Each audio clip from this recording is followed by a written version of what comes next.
What's up everyone? Welcome back to the channel. This is Aaron with RC Drift Network, and today we're going to be taking a look at another post that I made on our Facebook page. The question was, what does gatekeeping look like in RC Drift? In about 48 hours since we posted it, we're at 182 comments, so you guys had a lot to say. That being said, in the future, if you'd like to see your comments talked about in these posts, in these videos, please send them with stars on the Facebook page. You can follow that page at facebook.com/RCDriftNetwork. We'd love to have you be a part of the community. Otherwise, drop your comments in the comments. And we'd love to talk about it. Let's get into it.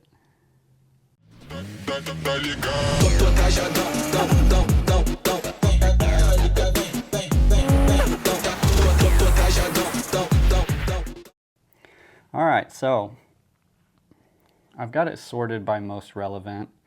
I wish they would let me sort this by most likes or something, but what does gatekeeping look like in RC Drift? Before I go into some of these comments, I want to talk about what I think gatekeeping is not, because there was a lot of comments that addressed things that I don't really see as gatekeeping. Gatekeeping to me would be things that we in the community have control over and are maybe fostering or not doing a good job of keeping in check.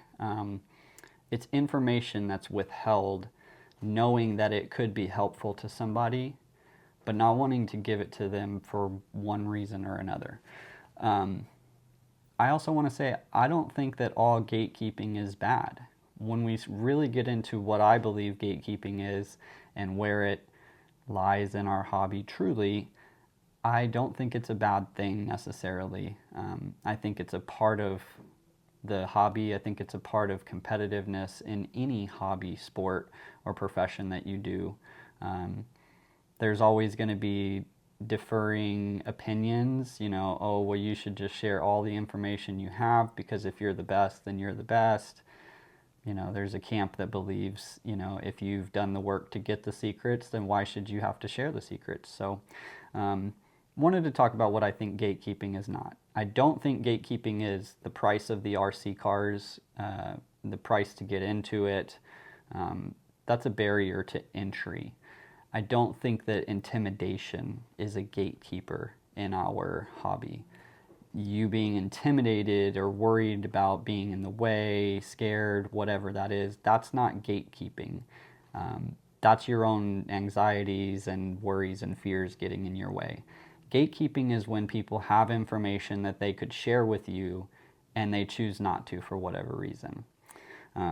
So that's my opinion on it. Let's talk about some of the comments that came in. So Luis said, I know this guy who hoards gang of overdose parts and other rare parts, and when he gets rid of them, he resells them like crazy expensive. He tried selling me used overdose deck for like $300, and I was able to source it for $160. Gatekeeping, that's more, to me, that's more just somebody trying to exploit the demand on a part. We all know, if you've been in the hobby for a while and you've been around it, overdose commands a pretty penny, and when it comes to the value of aftermarket parts, I think that is a agreement between the buyer and the seller. If you don't like that somebody's trying to sell someone for $200, don't buy it from them. The reason that those markets exist is because there's people out there that are willing to pay that. So, I don't see that as truly gatekeeping. Gatekeeping in that situation would be like, hey, I need this part to be able to get my car running, and I know you have 5 of them. Could I just buy one off of you, or could you help me source one? Things like that. And they're like, no, I source these myself. You're going to have to figure it out yourself. I'm not selling you any of mine. This is my stock for my stock.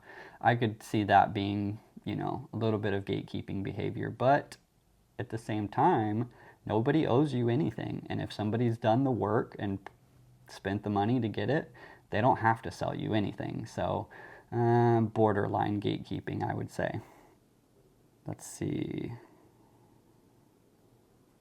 Facebook isn't real. Go to an actual track. Just be reasonable, nice person. I showed up at Scale Science a few months ago with a new car and limited knowledge. Everyone was super chill and helpful. Turned around and did the same at Drift Inn and got after getting a bit better. Most guys who aren't behind a keyboard are actually cool people if you approach them correctly. That's a big one. I really agree with that. The online community can be harsh. Every online community, any hobby I've been a part of, if you've had a 3D printer, I mean, people online behind a keyboard can be mean. If you really want help, you need to go out into your local track, talk to your local community, post in your local groups, ask questions. And then the important part is, I think where a lot of people get sideways, right? Sideways in this hobby is they come into it with an expectation like, I'm only going to spend a couple $100s because it's stupid to spend hundreds or thousands of dollars on this, or maybe you don't know if you're going to like it or not. It's understandable to not want to spend thousands of dollars on something that you don't truly know how much you're going to enjoy. But if you come into the hobby and you say, well, I spent $200 on this car and that's a lot of money and it should be good enough to do what you guys are doing. That's ridiculous. You're gatekeeping because y'all won't tell me how this works. That's not the same. Personally, I think that the whole conversation with the, I spent good money on this, it should only cost so much, to be able to drift. There's no way it should cost this or that. That's where you get a lot of people who shut off in the hobby who are like, I'm not helping this person. Those of us that have spent a good amount of time have also spent quite a bit of money and are quite invested in it. So, RTRs get you in the door. They need upgrades. You have some people that get upset by that because they're like, well, you're wasting money. You have to upgrade it right out of the box. There's two sides to that coin. But one thing that I tell people is it's not a cheap hobby. Most RC hobbies aren't cheap.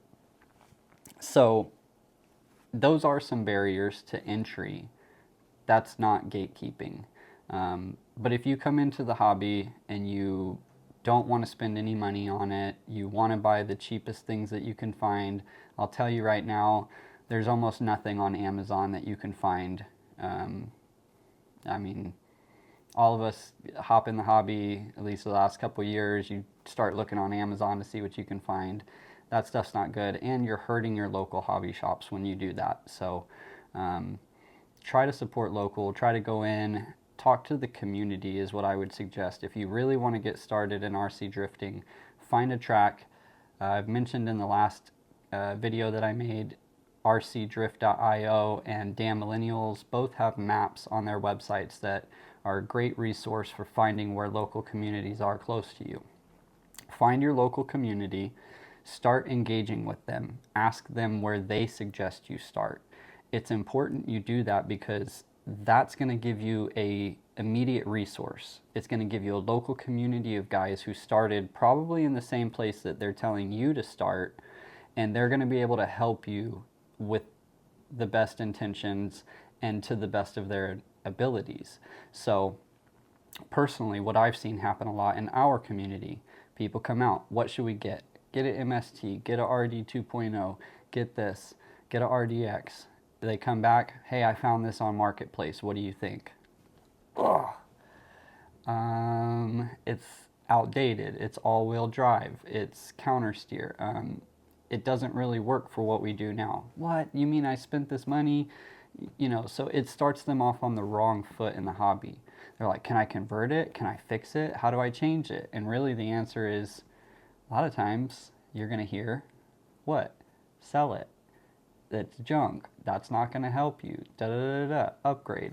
So make sure you listen. If you come in and you want to get started in the hobby, make sure you take what the veterans and what more experienced people are saying and you listen to them, because if you want to buck the system, there's always those people, right? Oh, I can do it with this. I can do it with that. I can take a slash and make it a drift car. Okay, do it. But don't expect that everybody is going to want to follow that path or think that that path is cool, entertaining, functional. There is a style, a line, a speed, an environment that we're creating in the RC drift communities that not everybody is going to want to fit in to. And that's okay too. Feel out your local community.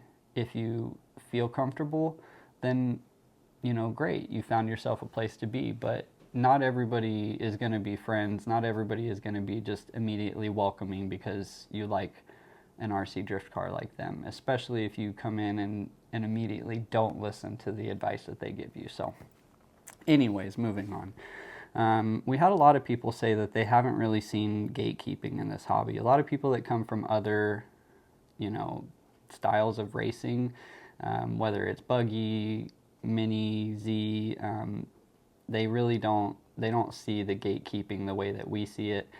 I personally think that what most new people see as gatekeeping is they're not talking to me. I came out and they're not, being super welcoming. They didn't really talk to me. But I think it goes back to our own social anxieties. I touched on this in the last video a little bit. I don't think anybody's necessarily trying to be out front, upright, outright, upfront, disrespectful to anybody. I think that people just get into their own shell, and our own social anxieties kind of step in the way. If we don't think about it, it's easy to just sit there and keep tuning on your car when that new person walks in. It's easy to just be focused on what you're doing.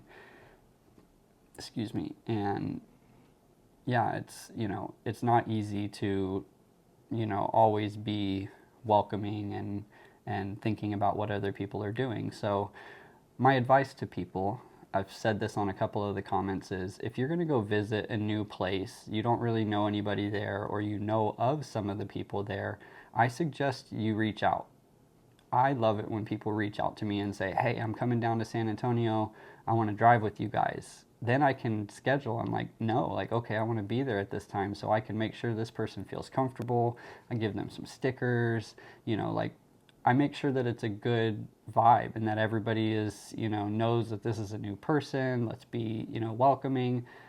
Otherwise, when new random people walk in, sometimes we're just not really paying attention to that. So don't take it personal if you walk in somewhere and everybody's kind of in their own world, because we are in our own worlds. We are our own main characters. Everybody's out there, half the people are out thinking about the content that they can make and what they're going to do next, and the other people are thinking about driving, and some people are just trying to get life off of their mind, trying to get work off of their mind. So don't take it personal if you walk in and people don't immediately jump up to be like, yo, what's up, how are you, who are you, sometimes you have to be the one. Like I've said in a couple comments, when I went to Super G, everybody's focused, everybody's tuning their car, especially when you go up there for a competition, which that's always what I've been there for. But nobody's walking up to you to be like, yo, what's up, who are you,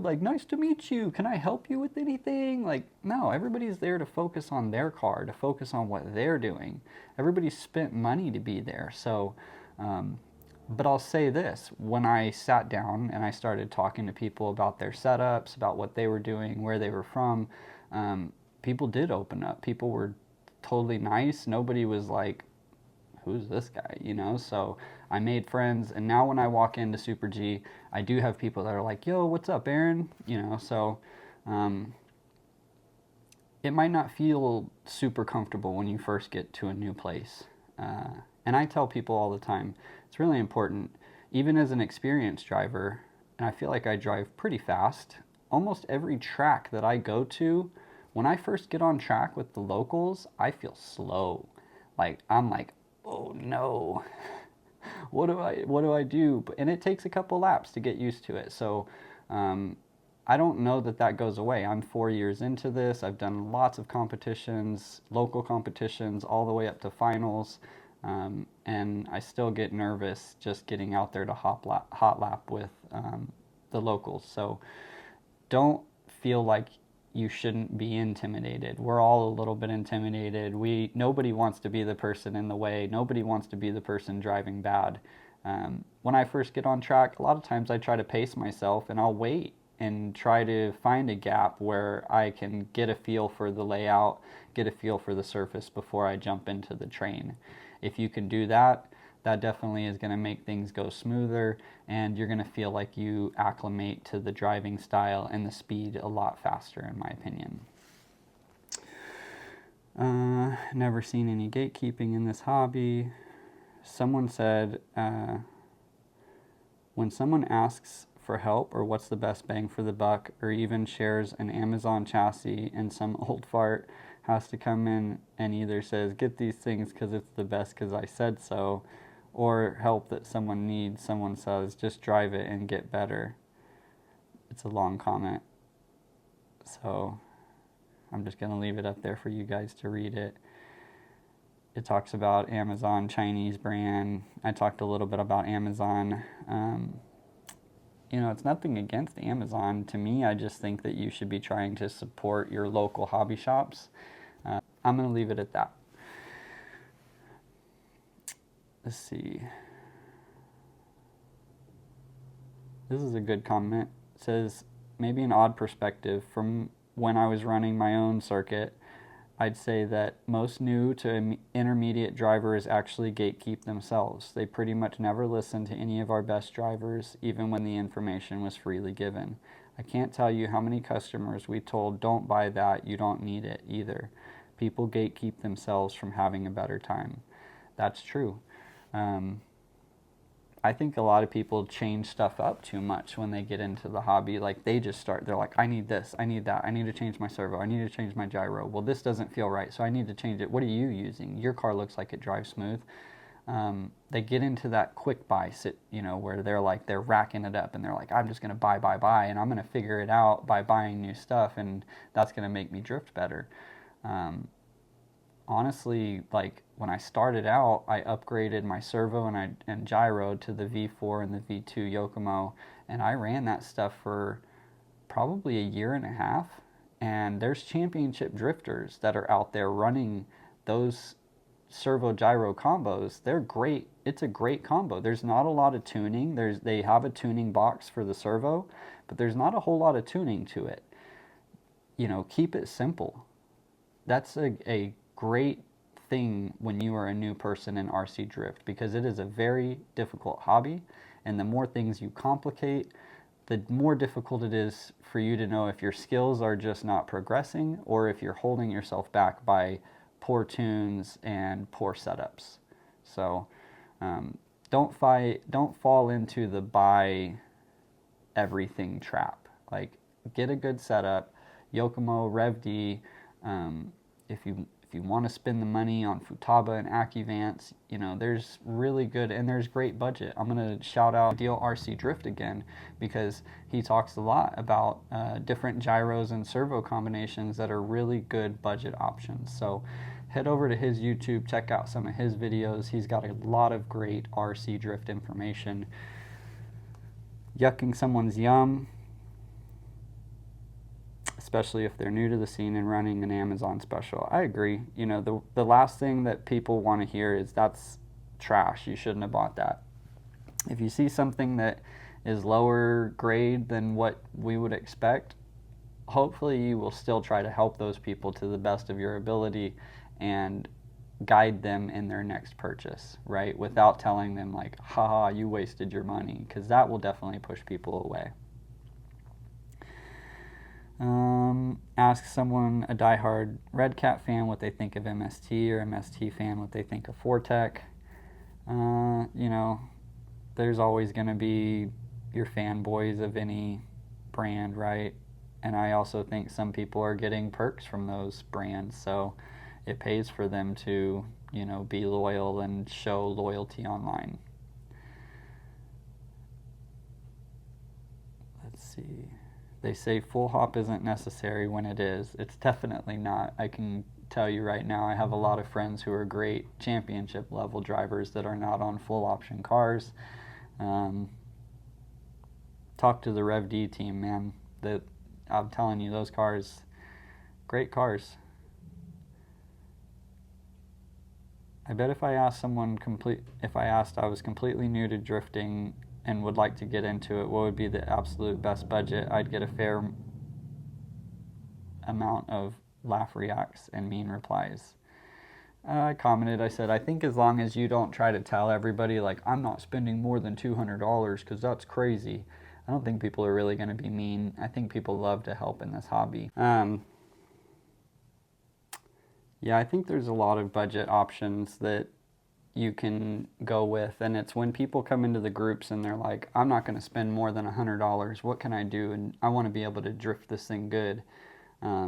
That's where people start giving the laugh reacts and mean replies, because one, it's the internet, and two, it's just not the reality of the hobby. If there were really good options that only cost $100, I guarantee you there'd be a lot more people running it, and we'd have a lot more people in the hobby. But certain things, it is what it is. The price of the electronics and the price of, the cost of doing business right now, I'd say to get into RC drifting, you're looking at least $500 to $600. You can easily spend into the thousands. So if you buy used, you can find some setups out there from guys who tried to get into it, didn't like it, or they're just selling their stuff off. But be very careful about what you buy used, because there is a lot of crap out there. There's a lot of people that buy stuff, want to get into it, realize they bought crap, and they're trying to pawn their crap back off on you. So don't just go buy stuff off a fake Facebook marketplace, because you might end up with something that you don't really want.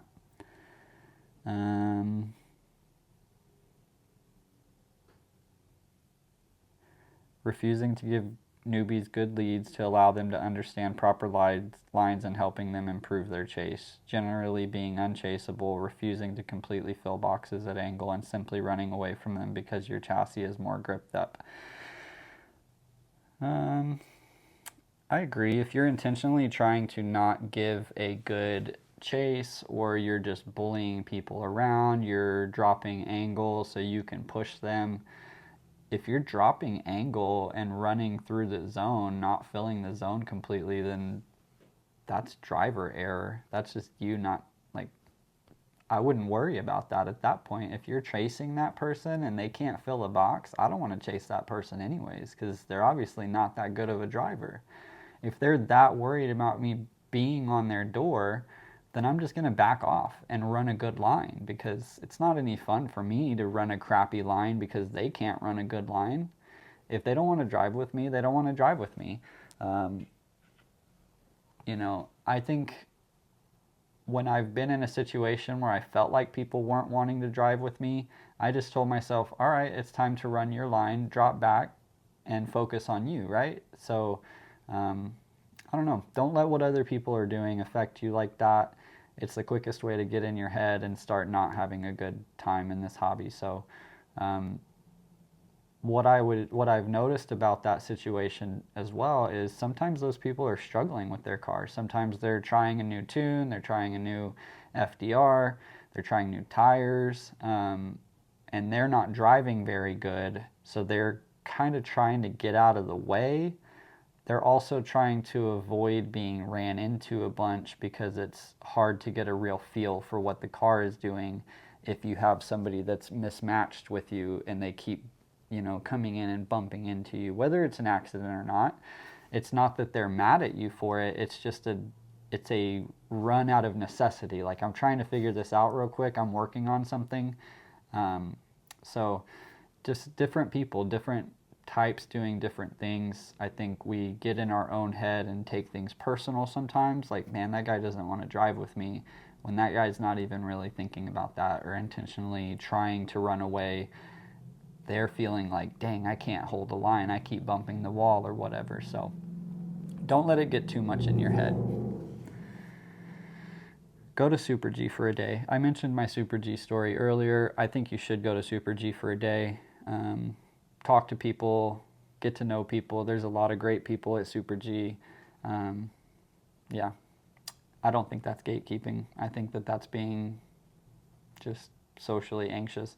And also, Super G is probably the most serious, like, dedicated RC drift arena in all of the United States, where the majority of the people there are pretty serious. They're focused on something. They might be factory drivers or, you know, I don't know.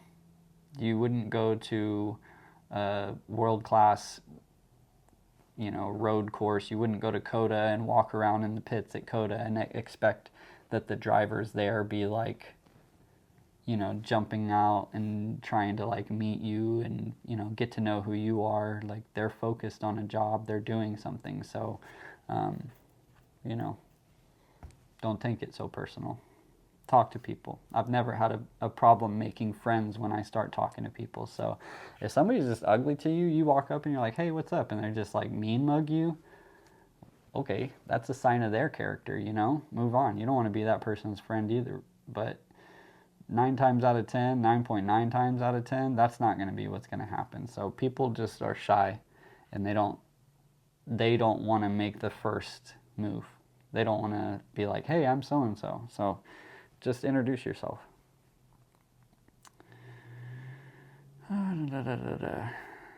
This video is already getting pretty long, but I'm going to talk a little bit. I talked about what I didn't think gatekeeping was. I'm going to touch a little bit on what I do think gatekeeping is, and why I don't think it's necessarily bad. And I've already talked about this a little bit, but as you get higher in the levels of any sport, any hobby, there's a lot of work that's going into it. There's a lot of research, testing, tuning, hours that are being spent for people to figure things out.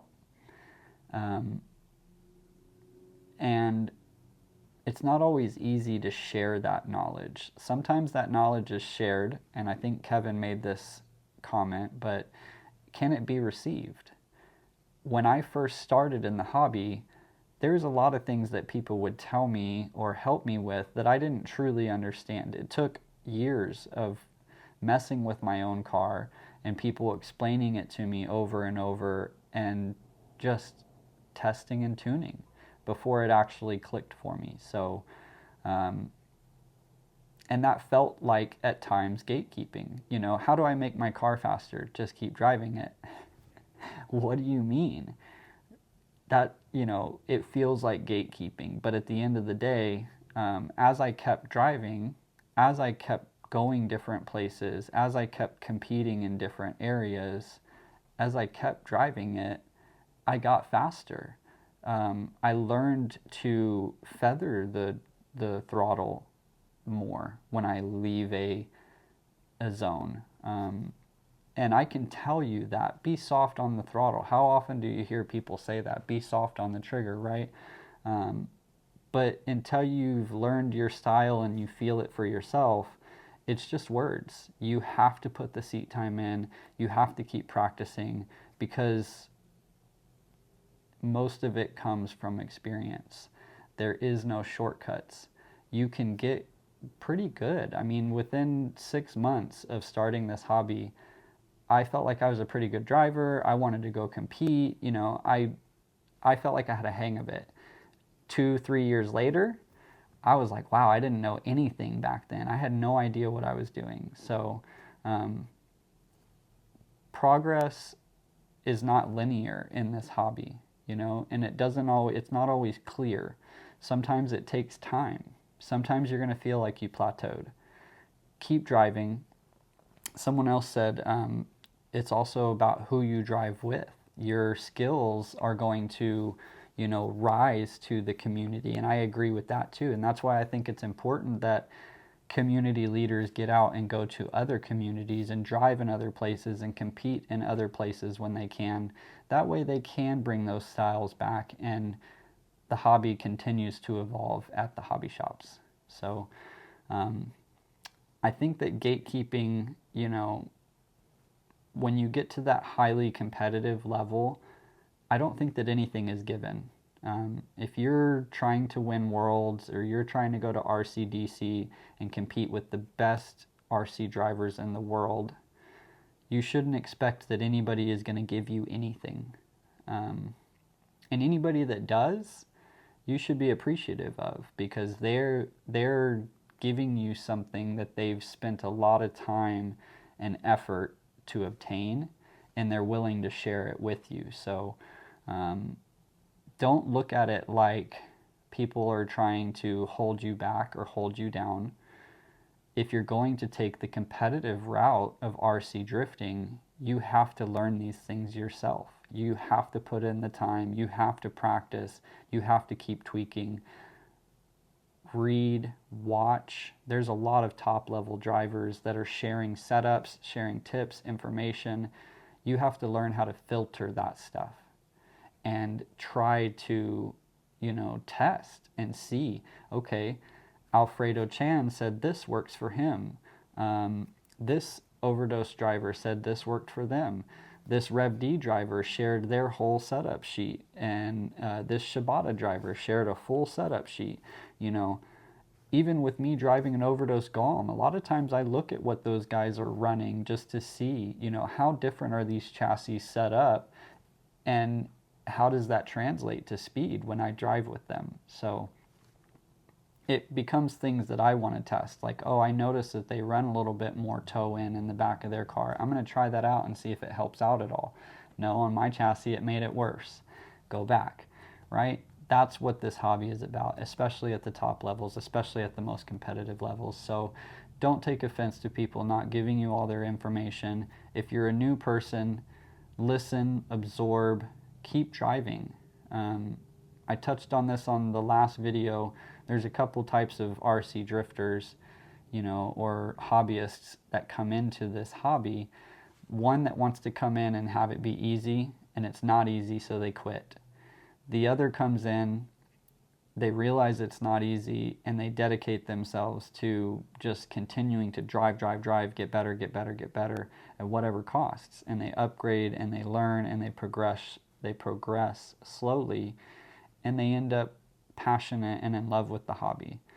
And you have another type that comes in and they throw all their money at it and it doesn't work for them, and then they quit.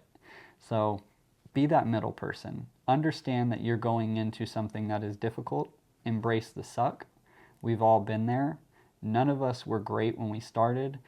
And a lot of these guys that you're watching drive in the competitions at the highest top levels started RC drifting over a decade ago. So don't get lost in comparisons to people that might have been doing this since the very beginning of it coming to the United States. I find myself doing that 4 years in, and I'm looking at people that have been drifting for 10 or 11 years going, man, how come they're so much better than me? I've been doing it for 2 or 3 times longer. That comes with a certain level of knowledge, skill, respect. And we see so many people come and go in the hobby that when you are new, a lot of people have a little bit of a wall up. So just be persistent. Keep going, keep practicing, keep getting that seat time. If somebody sees you one time, they might give you the nod. They see you 2 or 3 times in a week, they're going to start going, okay, this guy's been around a lot. They start seeing you there at the track 4 or 5 times a week for weeks, months, then a year on end. You become an integral part of that community. You become part of that community. And I've never really seen a situation where people spend a lot of time at a track like that and don't become a part of their community. So don't give up. If it's not easy, just keep practicing, and the more people see you there, the more likely that they're going to be to help. It's tough to go out and spend 2 or 3 hours helping someone, taking the time out of your drive time, your practice time, and then that person quits 2 weeks later, or you never see him again. So there is a level of filtering that we do as advanced drivers. You have to spend a little bit of time and prove that you're going to stick around before, a lot of people will really invest the time and energy into helping you get this. So if you don't feel that on day one, just keep at it, keep practicing. The more people see that you want it, the more that they're going to want to help you. So I appreciate you guys that stuck through this video. Again, I'm Aaron with RC Drift Network. If you'd like to be a part of the conversation, head over to the Facebook page, facebook.com/RC Drift Network. We'd love to have you there. Appreciate you guys. Have a great rest of your weekend.